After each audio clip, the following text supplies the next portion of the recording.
Go. Hello, everybody. Welcome to the 22nd episode of the Chicken Chess Club. The chess world is on fire yet again. Magnus Carlsen played a two-game game against Hans Niemann. D4, knight f6, c4, resigns. And here, to make sense of it all, are the two experts on Magnus Carlsen, his trainers, confidants, best friends, who have liberty to share every thought he's ever thought and or mentioned. Laurent Fressinet and Heine Nielsen. Laurent, tell us everything.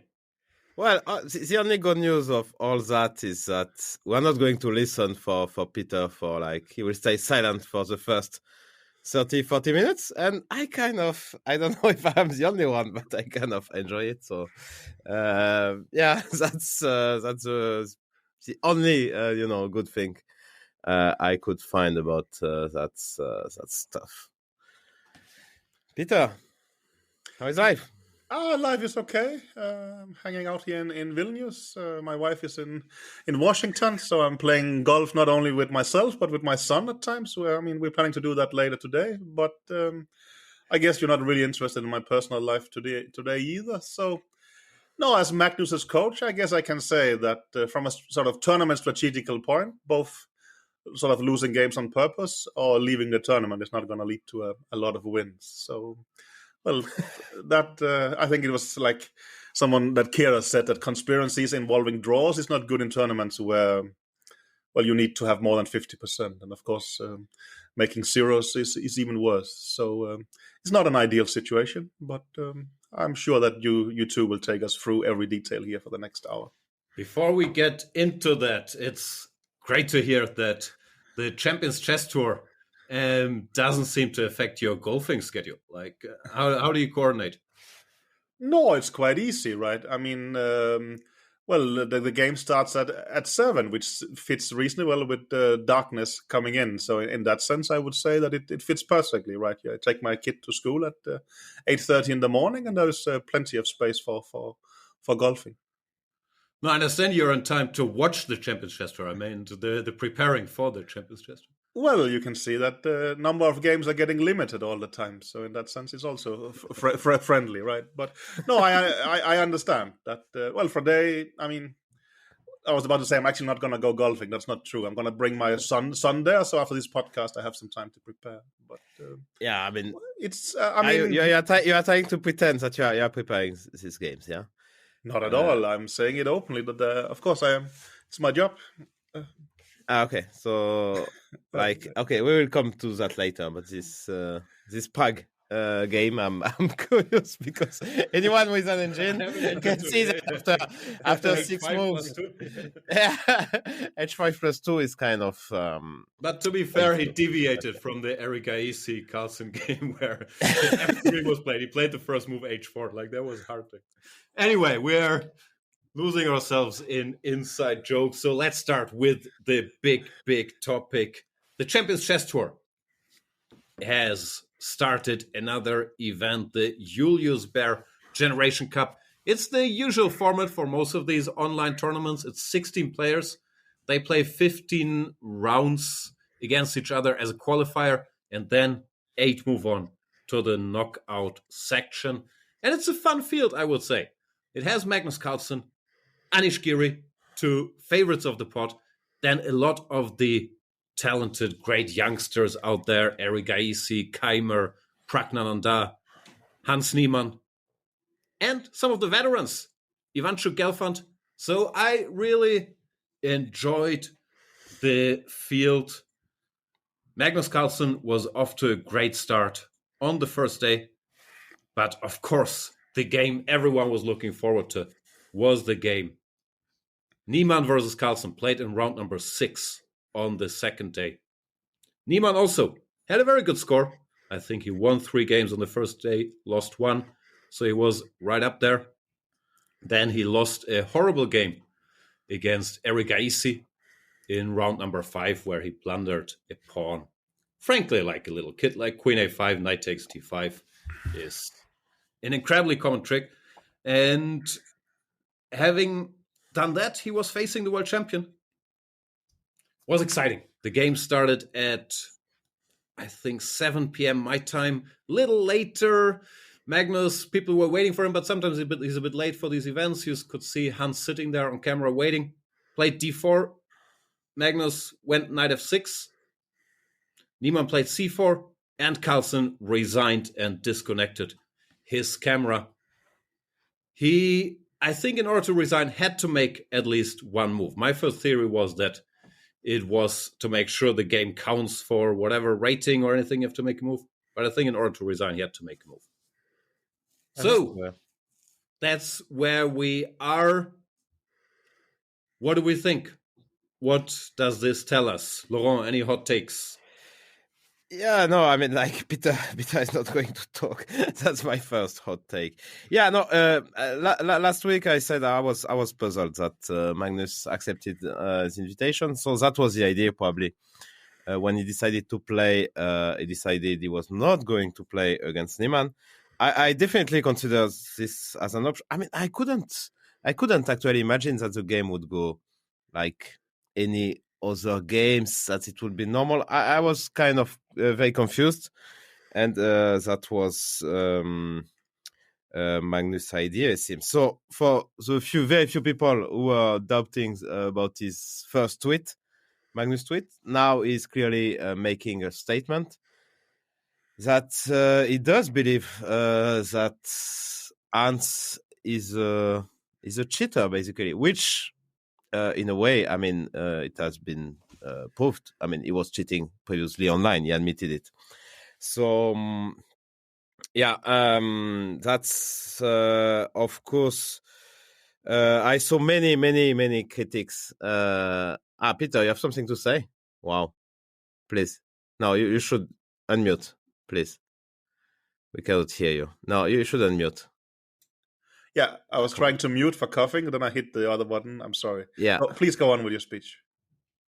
That's what you have to say? You can't raise your virtual hand and then say, please go on. No, it's really a mistake. I'm sorry. Okay. Okay. Many people were very, very critical about Magnus, which I think it's unfair. Well, first of all, I saw the Hammer was the first one. Yeah, so Hammer is a former second of Magnus.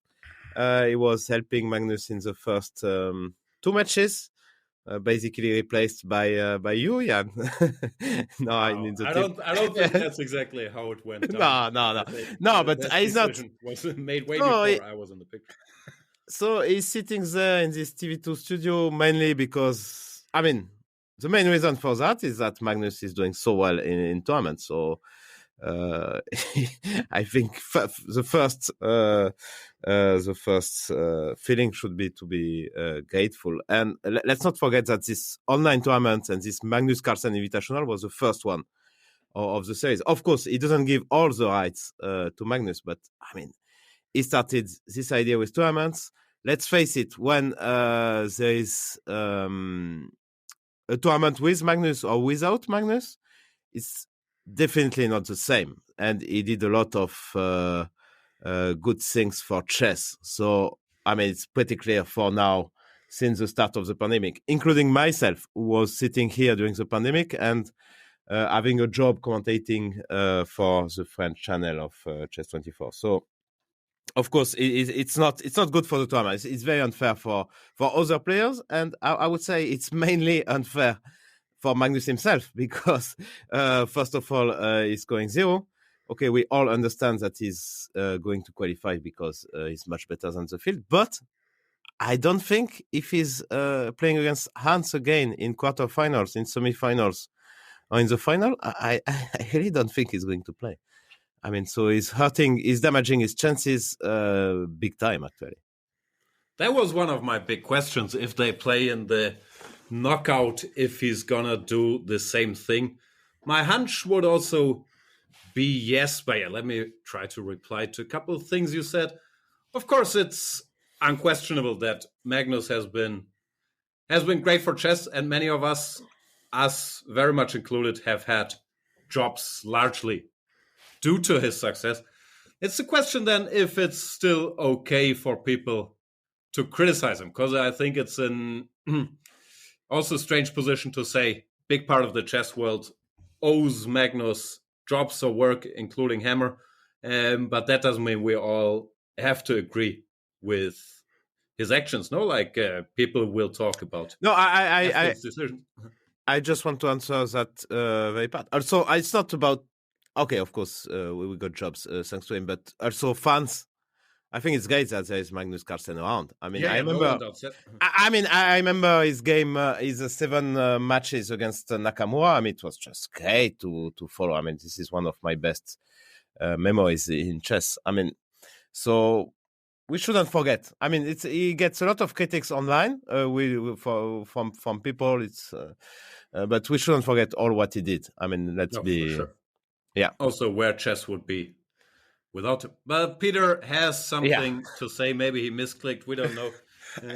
Actually, I do. I mean, well, just to sort of talk about Hammer is always a good subject.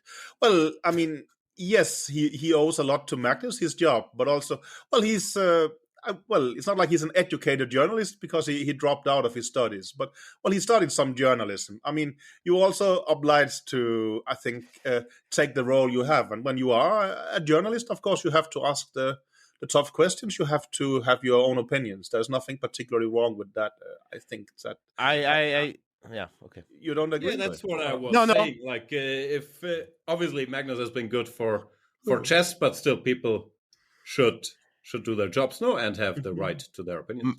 My main critique about their opinions is it's all very black, and it shouldn't be, like it's not, it's white or black, like it's very one-sided. And I think you should take the whole picture. And the whole picture is not that bad. I mean, like Magnus should be banned for the Champion Chess Tour. FIDE Ethics Commission should get the case. And why they didn't do it for Uifan in Gibraltar? When she played, like as a complaint, she resigned after 2 moves, or she got mated, or no, she made like 5 moves in Gibraltar. Who you found at that time? I'm not sure if she was the women's world champion, but she was for sure the strongest female player, who was active at the time, and she was upset that she thought she was getting paired against too many other female players in Gibraltar, and as a protest, then she lost the game on purpose in 5 moves against actually a male Indian grandmaster. So I want to make a point about that case. I remember, well, there was a lot of suspicion at that point also that they made these kind of interesting pairings, because a lot of interesting pairings seem to appear, like as you said, strong female players playing against each other, these kind of things. But I remember specifically checking the last round pairing, more or less. They were just done normally, no? They were done normally, and well, you will always pay attention to these things that looks artificial, but there was nothing wrong there. Also, I think, well, there was part of it that, let's say, the strongest female players was in a certain rating bracket, and you will be paired downwards and upwards. And for Hou Yifan, having a much higher rating meant that she would end up playing this female segment. I think, well, we used to say this the female segment plus Laurent's Trent, because they had similar ratings. But I mean, well, there is a lot of female players playing this tournament, and they have a certain rating segment, and Hou Yifan will get paired against them quite often. Well, but normally we have like whatever +3 and open your 2650, you will often get paired with 2450, let's say. So exactly. And while for male players they don't give sort of conditions for that rating segment, for female players they do. So there will be artificially a lot of female players in that rating segment compared to average. So there was logical explanations for that with the Hou Yifan case. But that's one good example, and she wasn't nothing happened to her except that she lost the game and didn't get a prize, as far as I remember. But are we sure Magnus did not resign against Niemann to protest that he's playing against only male players in this Champions Chess Tour? That's a bit weak. Okay. Just checking. Here's my next theory. Before we get serious, I have one more very hot take. Because Magnus, of course, he lost to Niemann in the Sinquefield Cup, and then he withdrew from the tournament after 3 rounds, which meant that Niemann did not get the point for that win in the Sinquefield Cup. He took a win away from Hans, and maybe just felt it was the proper thing to do to give that victory back now in the Champions Chess Tour. So he felt it was the honorable thing to resign, to return that point that he took from Hans in the Sinquefield Cup, evening things out. And people are now saying it's unfair what he did. Yeah, I think that comment speak for itself. Yeah. You don't trust any of my takes. No, I'm extremely impressed with finding that kind of logic. I mean, that's the kind of angle I would expect from you. Exactly. No, I am genuinely very impressed. I mean, also, yeah. But yeah. I think that by not commenting on this one, I get some credibility for not commenting on other things as well. This one. You just hang in there. I'm sure there were some sponsors with ties to Russia somewhere. We'll get to them. Yeah, I mean, one more thing I wanted to say about that if he would have played the game normally, it would have felt as an apology, maybe. I mean, also, serious question, were you surprised? Because we know him a little bit. You guys, I think, know Magnus better than me.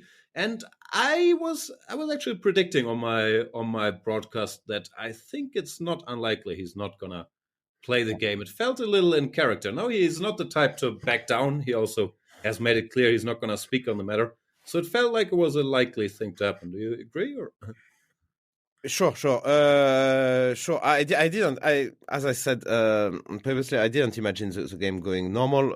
I was, if he would just lose, I thought he wouldn't show up maybe for the game, but maybe there's something in the regulation which you cannot do. I mean, I don't. So I don't exactly know, but yeah, no, that was really something to expect. I mean, if he has more, I mean, we don't know. I mean, like Jan and myself don't know what happens behind the scene. So it's clear that he has some. For me, it makes it clear that he has some, let's say, extra information that the larger audience as us don't get. I'm not convinced by that. Like, okay, Peter's not going to tell us, but in general, it's been all over the internet for 2 weeks now. I think he knows, as most people seem to have known for a while, and also is out in the public now, that Niemann has cheated online. I don't know about the extent either of the cheating and of Magnus' knowledge of it. And then he drew conclusions from the Sinquefield Cup. I'd be surprised. I don't know, obviously, if he had more of a smoking gun, because then at this point we would have heard about it, I would guess. But maybe Peter will tell us. Yeah, I will tell you something else. I'll ask a question. Did anyone check betting markets before their game? Because, a normal betting market, of course, would get pretty good odds on Niemann winning the game. So I'm curious that, I didn't do it myself. But, I mean, someone guessing that Magnus would not play the game could have earned quite some money if, let's say, the bookmakers were doing their usual rating predictions. They will give like odds 5 or 6 for Niemann winning the game. That's actually interesting for me, how the market evaluated this kind of things. And at the same time, I managed to derail. Are you talking about the Champions Chess Tour? Like, is there a betting market, or you're just making all this up? I assumed there were, but I actually don't know. There's not? Yeah. No, of course. I guess there's some betting on chess. Okay, from France, I cannot. I cannot online bet. Games? Like, okay, no one knows anything. Yeah, you're just making this up. This is just. I have seen it in. I've seen it in earlier tournaments for sure, but both the me. Champions Chess Tour. Online tournaments. Online tournaments, yes. Champions Chess Tour, I will not guarantee because, also like Laurent, we are both behind. We are blocked by the countries we live in from accessing this kind of information. Yeah, and we only do VPN? legal things. You don't have it. No. We only do legal things with Peter. So let's be transparent on that one. And anyway, I haven't checked the betting market, and even if I had, I would consider it improper to use this maybe knowledge we have to gain in betting. No. I'm not talking about winning money. I'm talking about understanding if the market expected it. Because, well, if the odds was, let's say, 6 for Niemann winning, then if people expected it, they would try to earn a lot of money and the odds would fall. I mean, this is a very typical way to find out if there is a suspicion of foul play. I mean, that's how they. I mean, I think UEFA and most sports they sort of all observe the betting markets for irregular patterns. So no, I'm just curious. What are we talking about now? The Sinquefield Cup game or the No, we're talking about Champion Chess Tour. I mean, you both seem to suspect that Magnus would not show up. No, I'm just trying to get an idea if people in general sort of was expecting Magnus to not show up, because that's the case, the odds of him would have been dropped because people would try to use that knowledge to earn money. That's my point. Okay. I mean, this is it's a normal way to find out if there is information in the market. I think even at some point the FBI was suggesting there should be betting markets for the next terror event, because then information would sort of go out like this, and people would. It would seem to be immoral. But it's a typical way of trying to gather information that you don't have to check the betting markets, because people with this information will typically try to earn some money. Mm-hmm. Yeah. But you haven't done it. You're just sharing this information with people. If they want to get information, they should check the betting market. Well, I think so, yes. I mean, it's like checking the stock market, etc. Yeah. One information we get is that we have this statement from chess.com from during the Sinquefield Cup. And what we know is that we still didn't get, which implied that Niemann didn't cheat only twice, as he said, but that he cheated on a more regular basis. Right. And he didn't answer to that. So that's very disturbing to me. So it means that he's just admitting that. Was he asked? No, but if I would have a letter from chess.com accusing me of, on, let's say, cheating on their site, I guess I would answer. I mean, and he doesn't. So that's very confusing, and that's why I think that Magnus. I disagree with you, Jan. With all due respect, that Magnus has some more informations. Yeah, but no one's questioning that he cheated a bunch online. No, like if it's two times or more, like I don't think people have that many doubts. But we also don't have that many doubts about many other names that we keep not mentioning on this podcast because it's not public knowledge. So that's still the spot I find tricky, like how many conclusions can we draw, and also should we draw, like morally, from online cheating? I think we all agree, obviously, it's wrong and shouldn't be done, and maybe this will be helpful for everybody, that it can have big consequences reaching into the real world, even if you do it as a kid and then you become a strong player, like your reputation will be very, very tarnished. But yeah, I'm still not sure, but we keep having the same debate about what conclusions you can draw from that in regards to offline, or, well, now it's online, but cheating in very public tournaments. I don't know the answer. I also don't know morally if one should, stand in that corner and say, okay, we don't have any evidence in Sinquefield Cup and we keep dragging Hans through the arena, or if we should say, okay, he cheated online, he doesn't deserve any defending. So I find that very, very tough to balance for me. So let me have a hot take. Maybe is Magnus yesterday did something great against online cheating that you will be shamed for the rest of your career if you cheat online. So I'm not going to play against cheaters. Do we know it's that, or is it you should really not be a cheater and then beat Magnus in a classical game? Like that's gonna be. I don't know. Let's see how he behaves against other cheaters. But I mean, he's making a strong statement. I mean, like if you cheat online, or maybe I don't know what he exactly thinks. But and also the statement of his game is that to organizers. I don't know if he did it on purpose, but organizers in the Champions Chess Tour format, the Carlsen Chess Tour. No, to organizers, normal organizers, let's say London Chess Classic or something, or Grand Chess Tour. I mean, if you invite Niemann and myself, there are going to be a problem, most likely.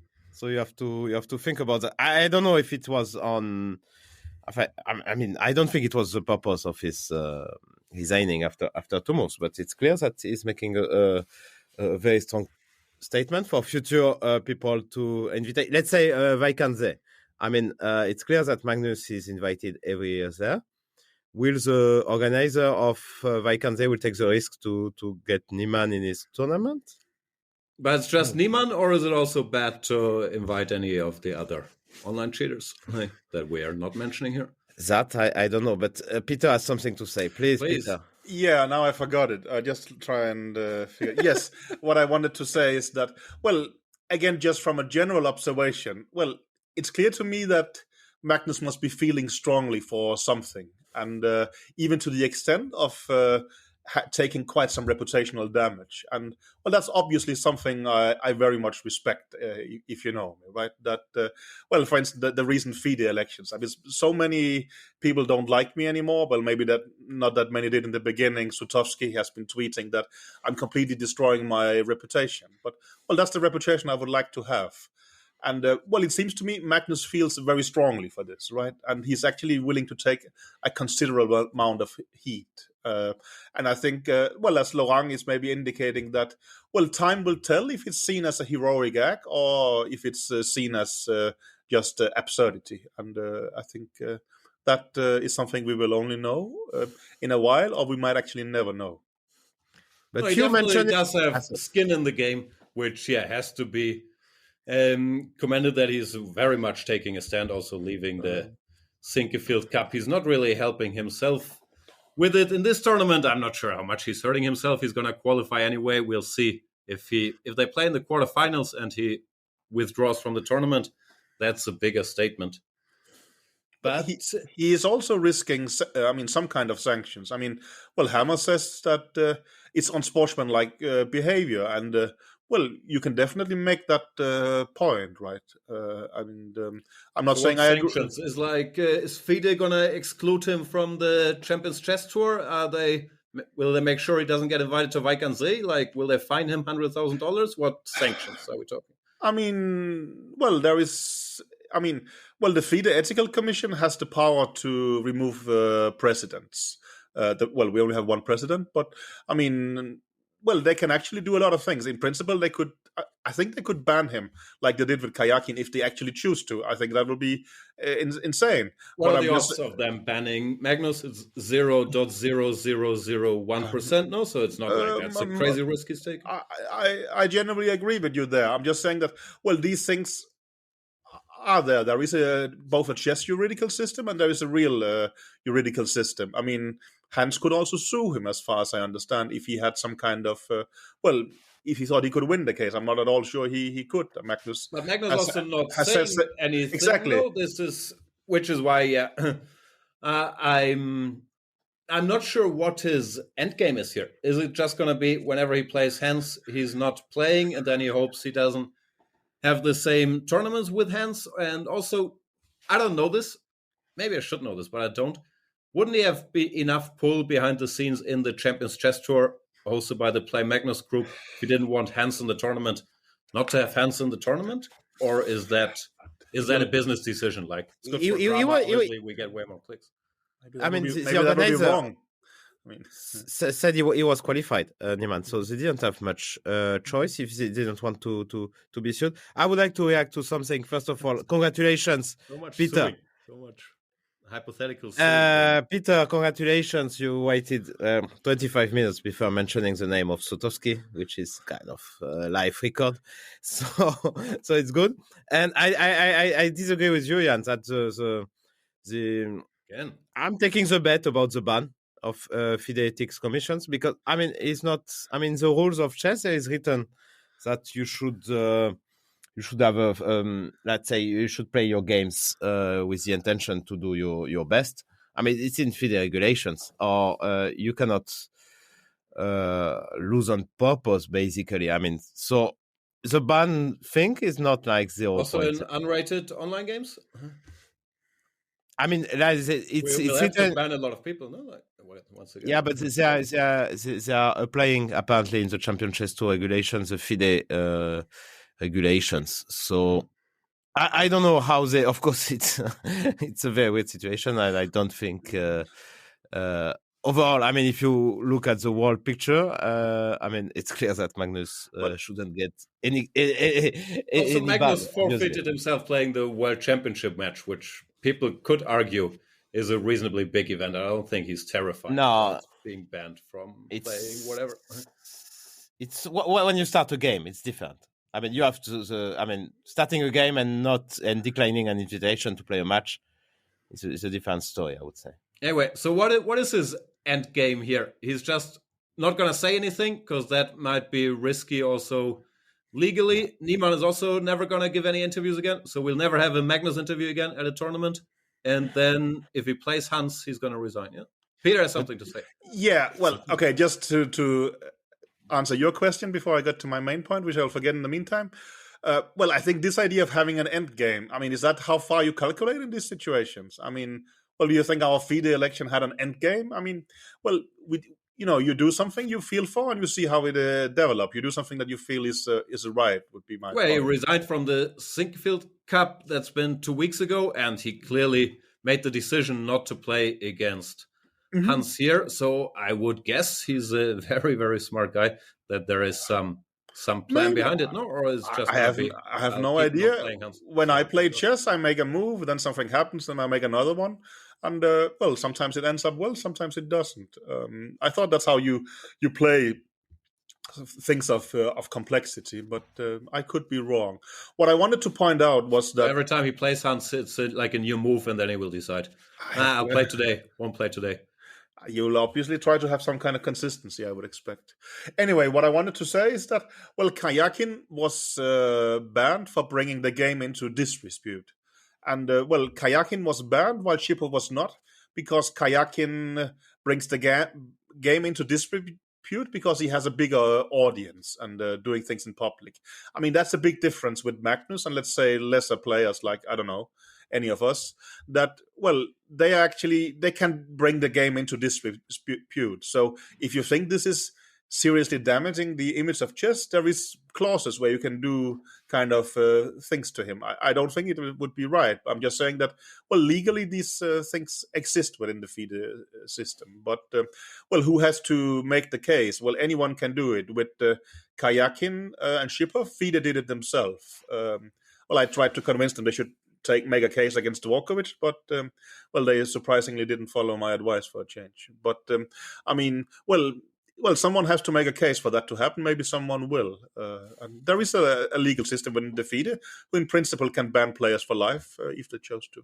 Okay, we can keep talking about this. I don't think it's very high on Magnus's list of worries that the I agree. Ethics Commission will come after him. How likely it is or not, like, I don't know. I don't think he cares, and I don't think we should care or worry too much about it. And obviously, having a dispute with Hans Niemann over, I don't know if he feels there was foul play in the Sinquefield Cup or online cheating is also very, very different when it comes to reputation of the game than when it comes to applauding an invasion, in my opinion. Obviously. Yeah. Anyway. No, it's hard to say. Okay, so you are saying, Jan, that they are not giving, both of them are not giving interviews, which... No, I just wonder, is he never going to tweet again, never going to give an interview again? He hasn't tweeted since withdrawing from the Sinquefield Cup. He's not talking. That can't be a very satisfying state of events for him either, no? Like... He's just waiting for the storm to calm down, I would say. Well, he didn't calm it down yesterday, I would argue. Yeah, I understand, but I mean, he will talk at some point, maybe in his... maybe in our podcast. Magnus, you are very welcome. It's about time. We are big fans here. So you can come anytime, or maybe on another podcast, I don't know, but I would expect him to choose his the people he wants to talk to, and I don't think will be the first one who comes to mind. So, Niemann not giving interviews is a bit like, he's a showman, I mean, like, okay, it's a bit ridiculous, I think, but... they accept that. Okay, it's a bit weird to me, but okay, fair enough. I don't I don't mind. I mean, so we'll see.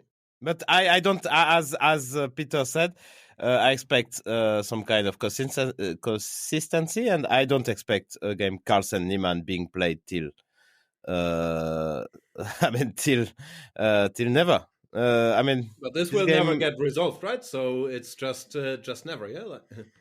it's just never. Yeah, it's never happening. Fair I don't enough. think so. No, we've had these Yeah. situations. No, like Topalov and Kramnik, they just didn't play in the same tournament for years. Not saying Niemann is on the level of Topalov or Kramnik, obviously, but these grudges have existed out there in the chess world, and people still have been around. Well, these are unknown grudges. Do you think there has been unknown grudges that we just don't know about, but actually existed? Like someone with you're saying, okay, I don't want to play with this guy, and we never found out. Well, I've made sure not to be in a tournament with you for the last 15 years. Yeah, that is true. But fair enough. I'll just have to digest that. I think also during the Cold War, there was obviously things like this, right? That Korchnoi was probably, I don't know, isolated like that, for instance. And I don't think that Topalov and Kramnik are shaking hands, actually. They are now. No, I think they made up. And like they're playing, analyzing, shaking hands. Really? Yeah. It's been a couple of years. Okay. I'm not sure at all, but okay. I was there during the historic handshake in Norway chess a couple of years ago. Okay. Yeah, there was a big deal. You're right. Probably I was there as well. So, so there were many interviews yesterday. I checked some of them. Giri's was okay. Okay, he will not escape. Oh, Peter just did a nice ball. Of course, he called Carlsen Niemann chickens of the week, which is, of course, a typical chicken way to act, just to try to, I mean, that we lose the attention and to disturb us from, I mean, this is not going to work, Anish. I mean, come on. But good try, but this is not working. I'm really sorry. I saw an interview of Aonian. I was too lazy to check this guy, Regan, because I mean I'm this computer expert. I'm always very, to detect cheating. I prefer. I think I'm much more competent, actually. I mean, I'm sorry to say, but if I check some games of a guy, I can better see if it's suspicious or not. But so I'm not really interested in such. But yeah, I also listen to it. I don't care so much. He might be a big expert in general. I trust the algorithms and also active players or trainers a bit more in that regard. But also in this case, it doesn't seem like there's a lot of agreement. It sounds like Laurent changed a little bit in my mind. I still don't see any reason for believing anything happened in the Sinkefield Cup. Laurent, do you have doubts about that now? No. Okay. No, I don't think. No, I don't believe anything happened. But as Aonian said, I think very clearly, he's not the cleanest guy. And I think it's not been the cleanest guy. About the extent of that. Yeah. So in that particular game, I don't know, but live games, let's say, I wouldn't put I mean, like, if he ever cheated in over the board game, Peter, we'll let you talk. But I just finished my sentence, please. I wouldn't give you I mean, like, you cut my hand if you cheated over the board. I mean, I wouldn't do that. I wouldn't do that. That's for sure. So yeah, I mean, I'm annoyed against cheaters in general, and I think Magnus is taking a strong stand, but maybe it's needed actually. Peter, I think we are skipping the Reagan thing way too quickly. I think it's an extremely important. Well, I don't care. Speak about it for now. Yeah. No, I think that's important. I actually saw both his long interview for 1.5 hour on a podcast, and then his other interview there. And well, unlike you, I have a lot of respect for it, and I think that I mean, no, he makes some good points that he will be able to detect things that we might not be able to detect. I mean, some kind of regular but smaller anomalies in terms of finding key moves, for instance, or finding tactical moves a bit more often than not. Another thing that's also interesting is that this comparing curves of developments of younger players. How much are they going to improve over history? He's also talking about the pandemic lag, for instance. Who was the fast improver? Giri, no? Like, has anybody looked into that? Yeah. I mean, Yeah. I have Who no. got from It was gay. It was 80 gay. to Yeah. 27 the fastest? Yeah. But he was younger. He was younger than Niemann when he became. Sorry, go ahead, Peter. No, I just want to make the point. But that's actually another example of a young player who, beats Magnus, gets to fame, and then, it doesn't really pan out.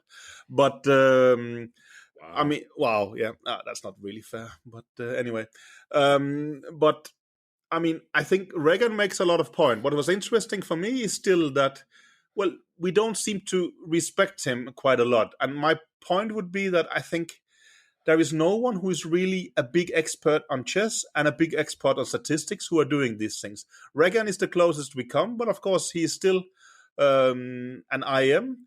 But some of his chess comments I don't agree with, and there he lacks it. I think we lack someone who is capable of being an expert in both. I mean, well, maybe Sutovsky would think that he's capable of it, but I think I don't think we have anyone in the chess world who has that. Also, Regan is explicitly pointing to that. This is a hobby for him. He's much more involved in a critical point of view of quantum computing, which I obviously don't really know what means. The problem is also that you see when Regan starts talking about these things, he's saying things that my impression is we don't understand. I don't understand them. I mean, he will, come with a lot of statistical remarks that are too complicated for me to understand fully. So this of someone having very high level of chess understanding of top level chess, and being a very skilled statistician, such people doesn't exist. So it comes from different worlds, and no one has the full picture. So which one is it? Do you greatly respect his opinion or not? I respect part of it. I think what he does is very important, but it's not a given to me that he is right. I mean, because he might like some chess capabilities.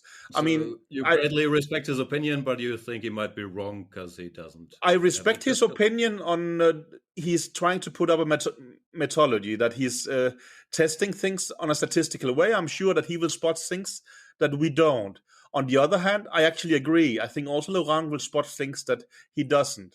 And it doesn't really fit well together. I think the experts could also be some of the chess servers, but I don't know how they do it, and they're not transparent about it. I think we lack someone who actually, are proven experts on this. Maybe Regan is, but it's clear that the strongest chess players doesn't seem to fully trust it in that way. And Regan also made a point. I listened to him for 1 hour 20, and then within 1 minute he criticized FIDE and mentioned Moneyball. So of course I'm going to defend him, right?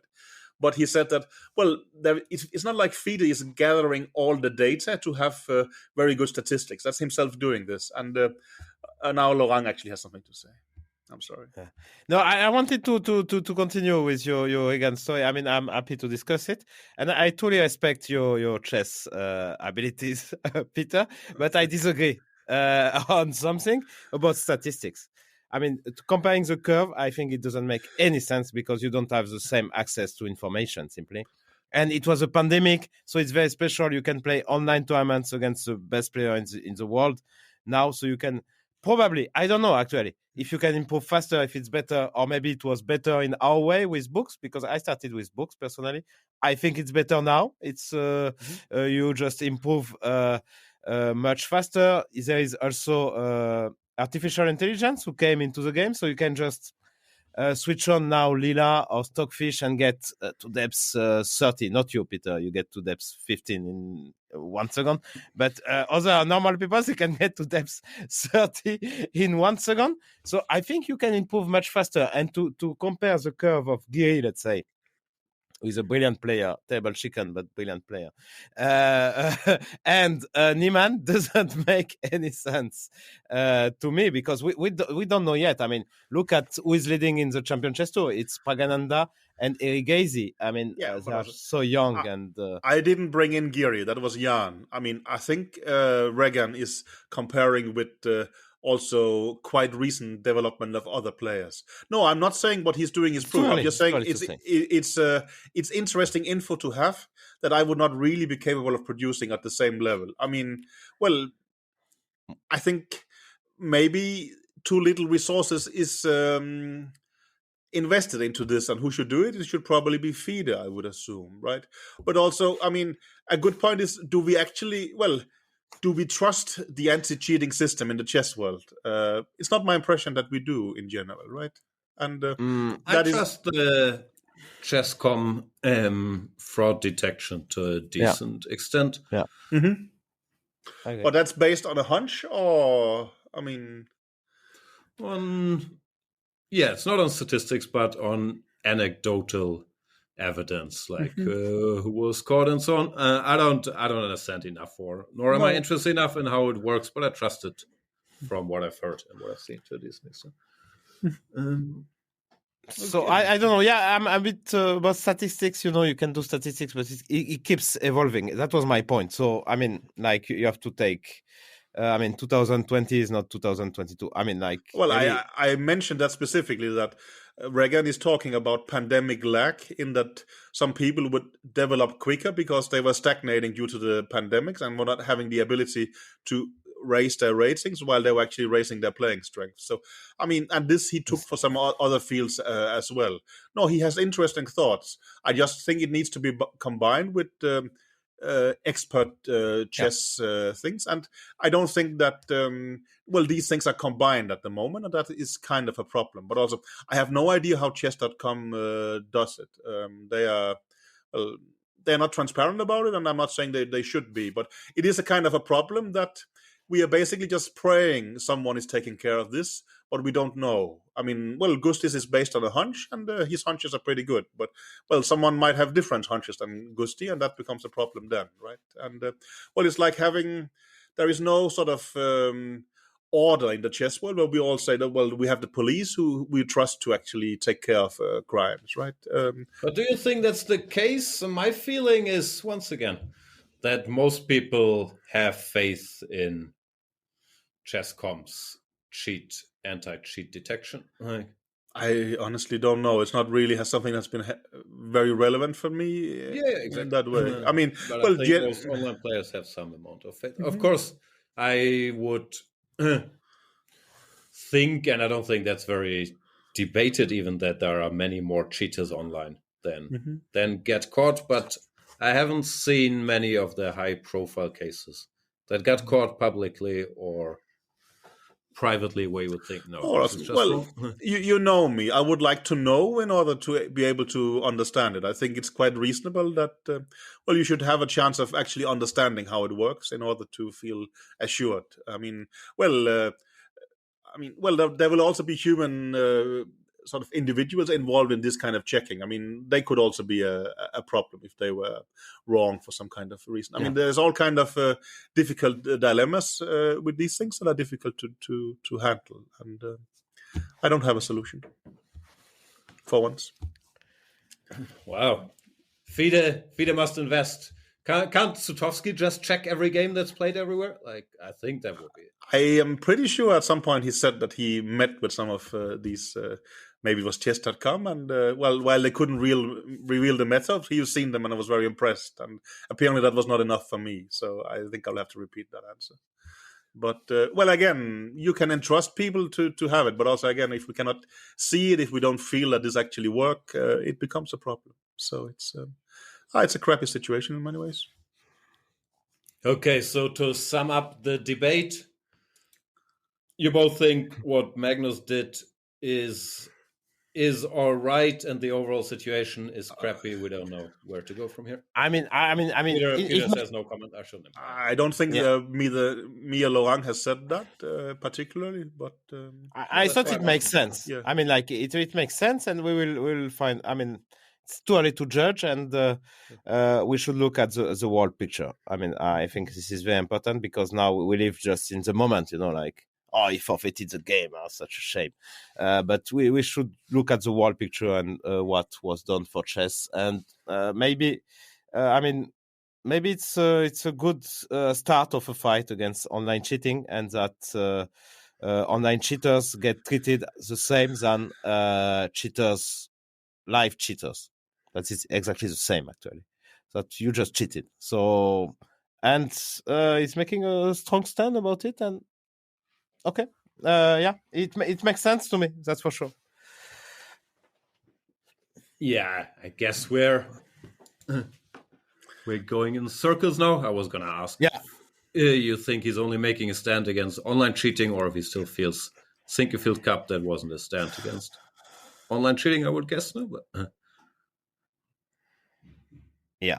I don't know. By the way, my honest opinion to wrap this up is it's all your fault, Laurent.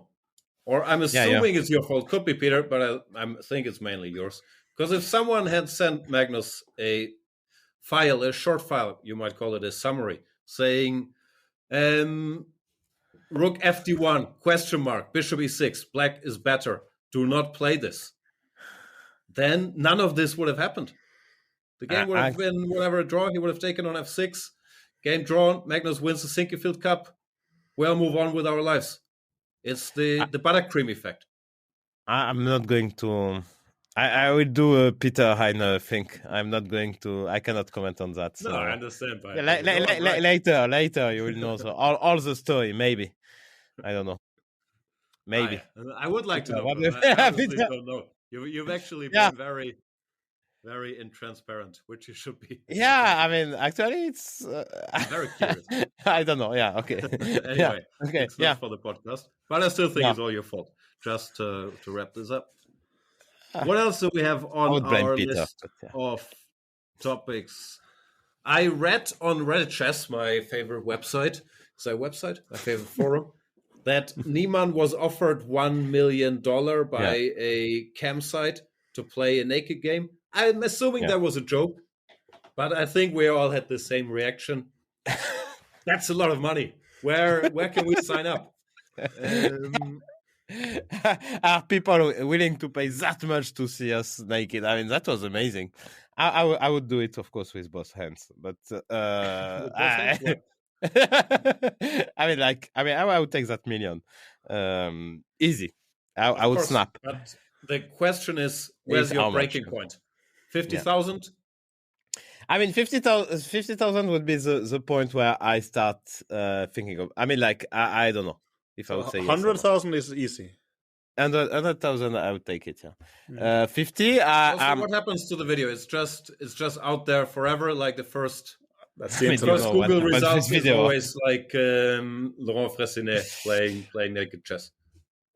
Yeah, but it can be. I mean, if people want to watch that, I don't see what's the point. No, I'm not saying there's anything wrong with it. I don't think it'll be very popular. I don't think so either. I agree with you, Peter. That was slightly rude of you, but I agree with you. But a million sounded high. I also thought that 100,000 was in the ballpark. 100,000. Pun very much intended. I'm trying to figure out the pun. This one. No, okay. No, I got it. Okay. I'm probably siding with Laurent on this. Of course, I might have to. Again, it's something that... What's the siding? It's 50, not 100. Something like that. Well, I think also in general, I would probably have to generally take such decision. I think should be taken with your family, not just by your own. So there could be objections or... Leo Battesti, if you're watching, naked match in Corsica, Laurent Fressinet versus Peter Heine Nielsen. 100K. I think there's room for negotiating even here. Yeah, in Corsica, in the sea. We had a great tournament there. Yeah. No match, no doubt. But no, I mean, well, you see these kind of things. I mean, people from the outside bought in to try and get attention. And, bought in was not a pun intended, actually. But... I think it was just a joke on Reddit. I don't think any of this happened. But... really? Okay, fair enough. No, but also, the thing with the naked thing is, I think even I mentioned it some years ago that, if you want to be completely sure no one is cheating, they have to play basically naked within an MRI scanner or something like that, right? I mean, so it doesn't come out of nowhere, but I mean, comments like this on Reddit, but of course, especially the Musk tweet is people... they are making fun of something where they also grasp a little bit of the problematics, right? So, the naked chess I thought was funny. The other, other stuff I thought was annoying. Laurent, would you recommend me to go to a tanning salon before I play my naked chess match? Because To what? you've been to what do you call it in French? Solarium? Solarium? That was Okay. very German. Yeah, okay, I get your point. Yeah, I Tanning get your salon point. is English. I don't know. So I was, sorry. You've been on the forefront of white shaming me. So Yeah, I was. You were. After 1 month in Thailand, I was surprised by the color of your skin, but and I was slightly white. I was white shaming you. Yeah, let's face it. I was not the only one, actually, in the street of Thailand. They thought it was funny at some point. You remember? no. No, yeah, I remember. I do remember. I was not the only one. My very white skin looked fantastic, and they were very, very impressed with it. Never. If I remember correctly, was it in Nanjing? A lot of people wanted to take pictures with you because of your height and other things, right? My movie star looks. Exactly. My height. Yeah. No, that was fun. Like people, we were in this Chinese, well, not an amusement park, but a park where people would go on the weekends and would take their kids. And very often, Chinese people would walk up to me and hand me their kids and ask if we could take a picture. Like that was great. I should go back. I would guess they're more used to foreigners in some other places, but in Nanjing it was a bit outside. Like they were really surprised to see space alien. Anyway. Let's see if that happens. But if it's a true proposal, then I mean that would be annoying, actually. But okay, yeah. Champions Chess Tour. Some chess was played. By the way, that's the take I find the most annoying when people are saying the thing that bothers me most about Magnus resigning is I really wanted to see that game. Yeah, because you're talking so much about the 10,000 other games that were played in this and the latest tournaments. That's all everybody talks about. You missed one chess game. Ivanchuk is great, no? 53 years old. He's sitting there, like, just crushing kids left and right, beating Giri, beating Keimer, outplaying people in some E3 Nimzos. I'm very impressed. Yeah, I would say, of course, Shuki is just a legend, and that's for sure. And I would say that Rapid is his best time control for already quite some time. Blitz is a bit too fast. And classical time control is a bit too slow because you lose your, when you get older, you lose your focus at times. So I think Rapid is just perfect and for older people. And Ivanchuk, and he has this great intuition for the game, and it maybe doesn't calculate that well anymore, but it's perfect for rapid chess because when you have a great intuition, you are generally doing well. So this is just nice to see him winning games. Okay, of course, not only he beat Giri, he beat some other top guys. And before giving the letting Peter talk, of course, we are very impressed by Prague, and I guess I'm very impressed by Prague and Erigesi, who seems to, when they play. I saw some Erigesi Aronian game. I mean, it looks like not, the rating should be the other way around. So that's very, very impressive from them.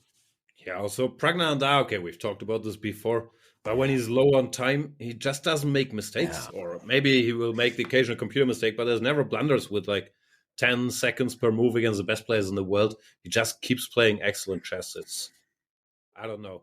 Even when facing amazing PH prep in the modern. We should talk about that. E4, G6, D4, Bishop G7, Knight C3, D6, Bishop E3, A6. Magnus wins a great game against Erigesi after, I think, Queen D2, B5, F3, or F3 directly. And if you switch on the computer after A6, the first move is H4, and it says Knight F6, H5 is like +2, so black has to go H5 or H6. Peter, explain yourself. No comments. No comment, because Pragnanda did that. Bishop E3, A6, H4 against Magnus, who's been playing I the saw models it very, very regularly. So I would assume his head coach is involved in that. But something must have gone wrong there. Only He does not his tell head us. coach. Only his head coach is involved. I don't think his French coach Let's is make involved it in clear. it. He is too afraid of French leagues in the modern. Yeah.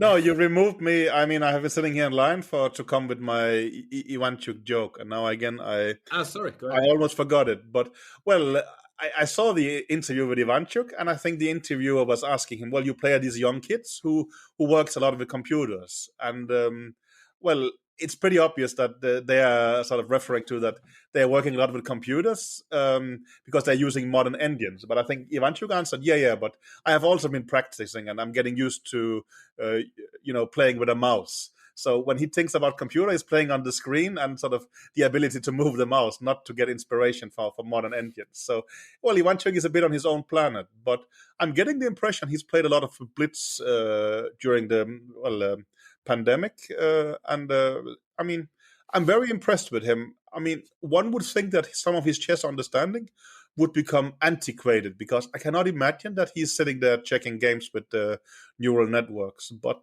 it seems to hold up, and that's quite impressive.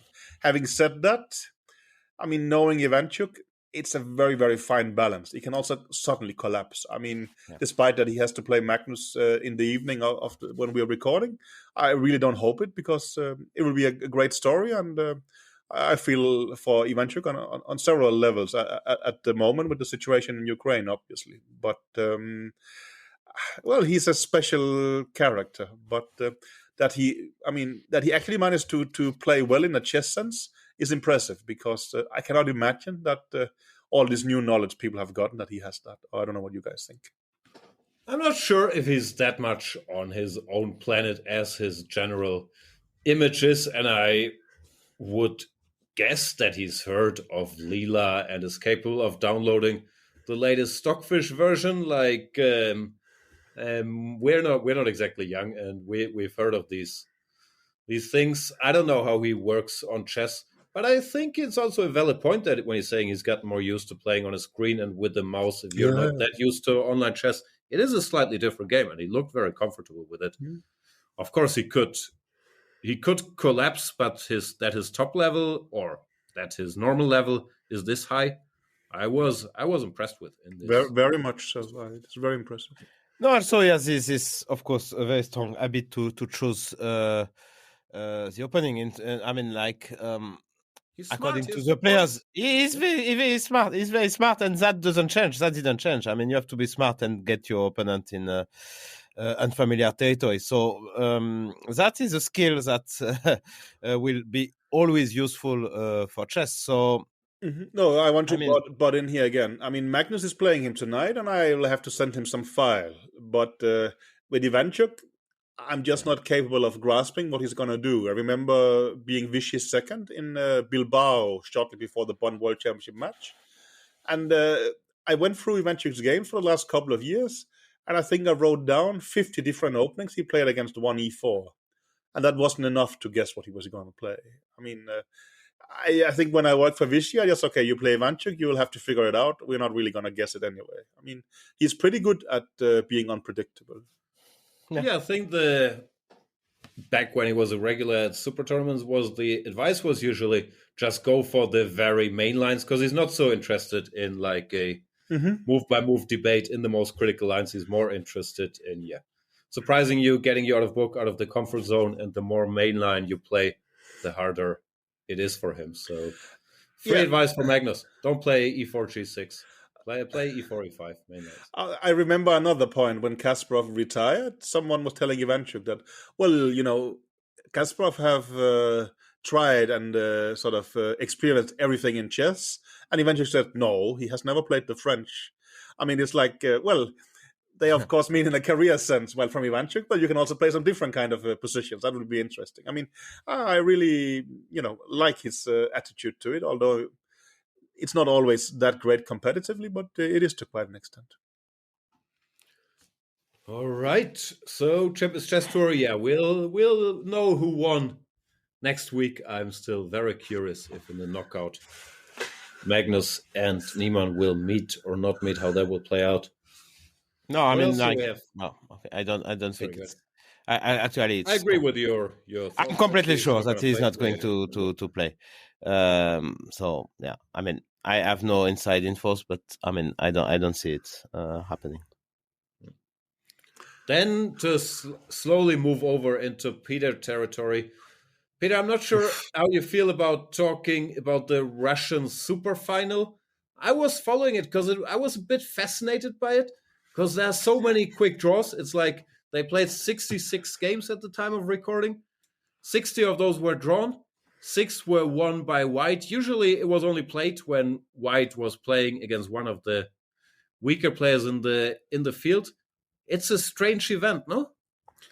Yeah, I think I wrote somewhere on Twitter that at least it's nice in some way that they don't pretend it's a normal situation. So maybe you can find something like that, but I don't know. But while it's obvious where my sympathy lies in this war, and I think for most it's the same.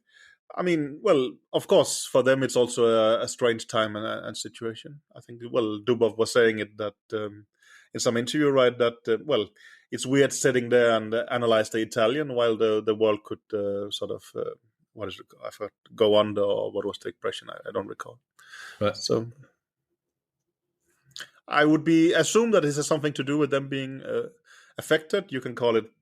I mean, protest. What is it protesting? I don't know exactly. Then you can just stay away, I would guess. But I don't know. Yeah, no, I think it's also maybe the monetary structure and the lack of motivation in general for the Russian players, who of course also Yeah, it can also be that must have a weird time. But once again, it's weird discussing it because obviously our sympathies are with Ukraine in all of it. You could have a point that some of them, I don't know, might be contractually obliged to play. I remember playing the Havana Memorial in Cuba, and I think a lot of the local players was obliged to play due to state support. And it took me a while to grasp that. Well, they were not really there to play, some of them, and they just wanted to make draws and get it over with. And I don't know if there is something like that here. Kayakin is still banned? I think it's gonna run out. Damn it, has I missed the actual date? I think basically he was banned in the end of March, so I'm not completely sure. I think it's running out any second or any day, if not already. All right, Laurent. Any other topics before we move into Peter Corner? No, I'm afraid I don't. Yeah, no. That's a disaster. I have one topic. I want to drink a coffee, and maybe I need to make one coffee now for me, while Peter is talking about FIDE. All right. So we just leave, and we'll have Peter say what is going on with FIDE, Sutovsky. What's on the list? Plotkin. I don't know who Plotkin is. Anyway, Peter, go ahead. Or maybe we should start with the chickens of the week, no?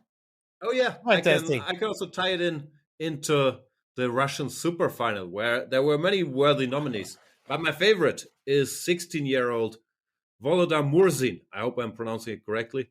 In 4 of his white games against high-rated players, every time he played the Scotch 4 Knights, and the games lasted 15, 16, 19, and 21 moves in draws. Like, yeah, that's the way to become a chicken early at age 16. Like, that's impressive.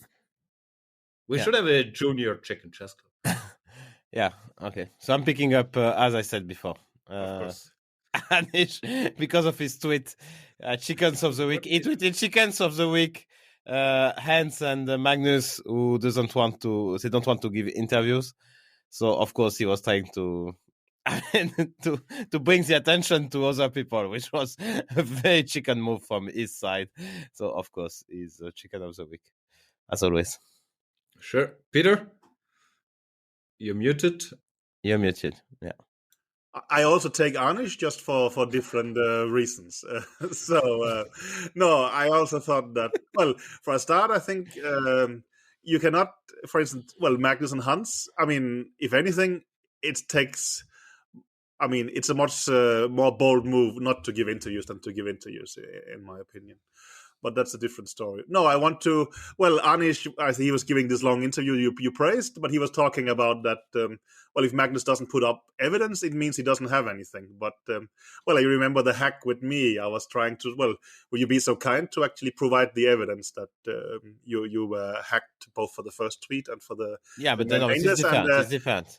Yes, it's different in the sense that. Well, he's claiming something specific that happened, and for those of us who actually was affected by that, it would be nice to see proof.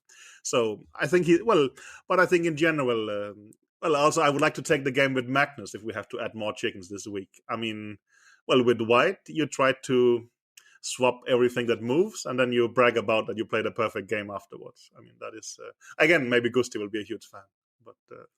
I didn't see that game much. I just saw it was boring. I tried to. Yeah, I mean, Magnus against played some crappy opening, and unlike Prague, Geary didn't try to refute it. He just tried to make it as symmetrical and clean up the board. And very successfully, one have to admit. But I would disagree with you on the Geary. Let's say you are comparing this Geary situation with this hack. Well, clearly, he has to show that he was hacked because he was damaging people's reputation. But in Heine's case, I mean, if someone accuses another guy to cheat, I mean, it's the guy who is accusing to prove the. Yeah, but he is Magnus has not said anything of. That's why. I mean, he's saying that he should show some evidence. I think the cases are not comparable. That Geary obviously should put forward evidence. So you should. You just like mentioning his hack thing. I'm generally trying to. That was very. Are we finally doing the Geary hack bonus episode? I think so, but I don't think we have enough time for that now. I think that's no. Do we have enough time? Anyway, Jan, you are also going to nominate Geary, or I already chose my boy. Sorry, of course, yes. My apologies. You are going after the not yet 18 persons here. Yeah, sure. Call it. Yeah, respect for that. Not like Magnus, who waits till they're 19. Exactly. No. Okay. Okay, go ahead, Peter. It's my turn. Yeah. Okay. So Gustafsson done this week. Well, first of all, he had a birthday, and so I would like to wholeheartedly congratulate him with his birthday. I mean, I think still it's while we disagree on things within the chess world, I think it's normal still to hope the best for one's families and such. So happy birthday, Emil. Having said that, by the way, can we have a new drinking game? Like, if Peter gives an answer that doesn't include Sutovsky, you have to drink, so you don't get that drunk during the call. Okay, that's an option. Okay, go on. You said Plotkin. Well, the Canadian FIDE delegate made a statement. He basically said that. He talked about that. Well, he was sad that the Western chess community didn't put up a better candidate than Boris Politz. And so they voted for Dvorkovich because, he's doing a good job for the chess world, and his employees always answers emails and things like that.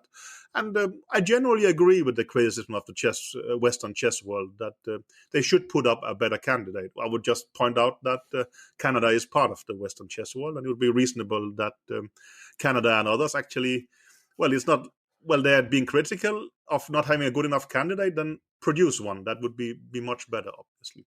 However, one thing stood out. He said that Canada didn't really have enough money to go to the Olympiads. So the Canadian FIDE delegate says that he had several phone calls with Dvorkovich and Bologan, who in the end agreed that FIDE will cover most of their expenses. And I want to point out that it cannot be that a FIDE delegate is having several phone calls with Dvorkovich that includes financial reimbursement, and then he goes there and have to vote if he has to be re-elected or not. It cannot be like that.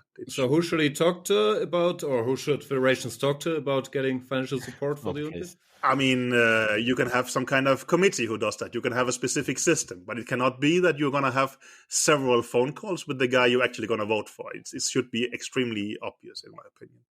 That you have a neutral office who handles these things based on sort of transparent criteria. It cannot be that the FIDE delegate is personally negotiating with the guy he's going to go to vote for in a week. I mean, if you don't think that's an exploitable system, then I think you're wrong. So I just asked you a question. Yeah. Well, I was looking for a bigger statement, and I'm answering them. So I was expecting something like, if you think it's okay, like if then you're corrupted or something like that. But I mean, I think you're wrong. It's way too soft. I think that again, it speaks for itself. It shouldn't be like this. I mean, I'm not saying they did anything wrong. I'm saying that the system shouldn't be. Well, it's wrong that the system is like this because we have absolutely no way of knowing if this influenced things. No, but okay, I mean, you're not saying they did something wrong. I mean, come on. I'm saying it's wrong. Of course it's wrong. It's wrong that it's done like this. I'm not saying that they voted for Dvorkovich because they got travel subsidies. Did they vote for Dvorkovich? Well, they said they. It's most likely, actually. They said that they said they didn't vote for Boris Bullets because he was he was not capable of leading a federation of this magnitude. I think was the point. So anyway, moving on, there is the FIDE. Okay.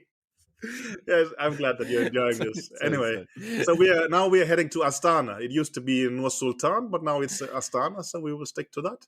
There is the women's, I think it's Grand Prix going on there, right? I think I didn't even make it on my list, but just add that one of the sponsors is advertising plastic surgery, which I think is. I mean, while plastic surgery has a lot of very good things, I think it shouldn't be advertised in the way it does as well. I think that this specific company has a rather dodgy reputation. At least that's what Alicia's blog went to great lengths to explain. Anyway, my point about the Astana tournament was that, like with the female candidates tournaments, it seems rather obvious that the pairings or sort of distribution of groups has been done in order to separate Russian and Ukrainian players. And at least we should have a debate if that's right or wrong. There is no debate about it. There is no statement. You don't know who has taken that decision. All we know is that for the candidates tournament, Sutovsky has said to the Russian Sport Express that yes, they separated the Ukrainian and Russian players. And I don't know if we should do like that. At least it should be possible to debate it, in my opinion. I mean, we know who decided. I mean, it's a FIDE administration, no? I mean, like people who have power. So let's say, let's name them. I mean, it's Dvorkovich, Sutovsky, Bologan, whoever is there. I mean, it's 5-6 people who decided. That's it. I understand in principle, but is it the FIDE council? And then there is no one who has put their name behind the decision. No one who has stood up and defended it, given interviews or anything like that. That is wrong. Moving on. Plastic surgery I have. Okay. Then the last bit is... That's because of Jan's face, sorry. So Jan's face is really... I guess people will be able to see our faces in the video, so I guess... Yeah. No, he's really doing a great show, Peter. Jan, sorry. You are doing also a great show. I'm trying not to interrupt you. Yeah. Sure. You're not to my seat. You're not succeeding. But then there is... FIDE has announced the new leader of the Trainers Commission. That is Sami Kader. And, he's an IM and a renowned trainer. But I think if you remember earlier in the week, Ivan Sokolov was stating that he would never ever do anything with FIDE again, but without giving an explanation. And I think it's possible to connect these dots. At least that's what my sources are saying. So there has been apparently some kind of fight who should get this post for whatever that's worth, and it's been given to Sami Kader. And, I would again like to point out that Sami Kader was a FIDE delegate for Jordan. And, we just had elections, and Sami Kader gets this post. Again, you can make your own conclusions. At least it seems to greatly have upset Sokolov. And, Sokolov has just won the... Do you think Sokolov's pain will be a little eased by the great job he has in Uzbekistan and winning the Chess Olympiad with them and being also subjected to Uzbek generosity? after that victory. at Maybe least he doesn't need the FIDE job that much anymore. I think you're wrong on that because he's. I mean, Yeah. these things happened. Well, he made his statement after he has actually gotten this gold medal and this generosity. So he doesn't seem to think so. At least it seems to No, matter. he doesn't. It seems to matter to him. But it's much. Well, I don't know what his position is, but it's of course useful if you have different work lined up. If you're saying I will never work for No, so again, that which of- I'm sure he's done in the past, and I'm not sure if he always shared all the FIDE politics then. But I have no idea. could what easily his be. angle is. But you could also argue that the result you just mentioned could be seen as qualifications for this job. I would say. But I'm just saying he seemed very upset, and it again comes back to my main point that if this person is appointed by, let's say, Dvorkovich and Sutovsky and whoever. But your main point about everything is always there should be an independent committee from FIDE that decides these things transparently. No, that's. I think you are again trying to make fun of me, but no. You're generally Just sum it up. you're but I mean then it will take 8 seconds, not I don't 3 hours. agree, but I think that's what sums up your last 5 points. No, that should be an independent committee. Quite a deciding lot. things. Well, or some kind of transparent process, right? I mean, for instance, also, I mean, if they were going to have a new head of this committee, why not make it public so people can actually apply for it? I mean, Laurent could apply, for instance, right? I mean, there's many who could apply for it. You would support me? No, yeah. No, but that would, I mean, Peter no would be improve my your chances. deputy. Yeah. Your deputy. No, but I mean, what's the point of not doing it? I mean, they actually we have just, I wouldn't say praised them, but pointed to that they put up that you could apply for becoming their market thing director. But why not do it here? Well, I think I know the reason, because it's part of politics rather than it's part of looking at just purely the job. But that's I have a question. Wrong, in my opinion. Yeah, I have a question. Is this job well paid and you don't have to do much? that could be interesting. But how does that work? What are the benefits? You don't know. Exactly. Yeah. Well, ideally that should be in the sort of, when they make public that you can apply for the job, they should tell such things. No, I don't know it. I mean, I have once been asked if I was interested in having the job, and they didn't mention any kind of payment or workload. That's not going to work, yeah. Who asked you? Transparency. That was someone from the committee. I said that it's possible. Then they came. I mean, back someone from the committee. Is his name? Committee? What is his Someone, first you name? forgot the name? Family name. Trainers committee. I think people who within FIDE dares to talk to me should not be outed, because that could lead to. Come on, Peter. We long for an answer. Yeah. Yeah, good one.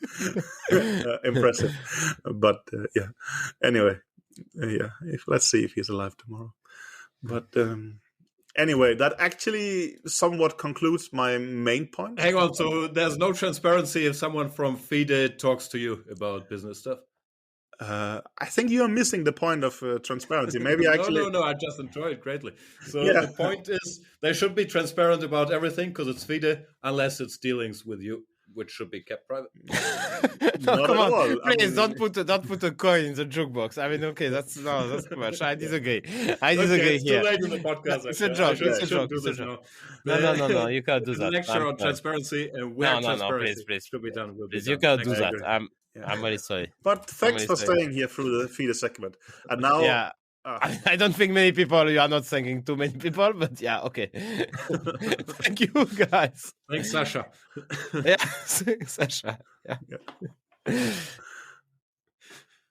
This has been the Chicken Chess Club podcast, episode 22. As usual, bringing you none of the answers, but a lot of the questions. See you next time. See you. Bye.